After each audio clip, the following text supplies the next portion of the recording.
High, চলো আজকে share করি হোস্টেলের এলাহি একটা ডিনার।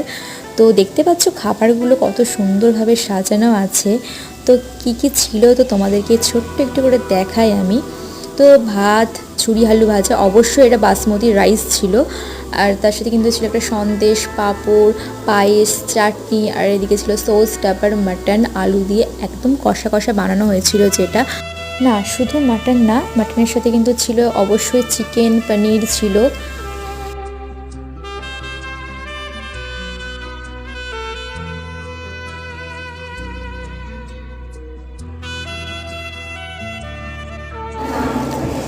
আর এই মেয়েরা খাচ্ছে চিকেন আর এখানে হচ্ছে আমাদের মাটন।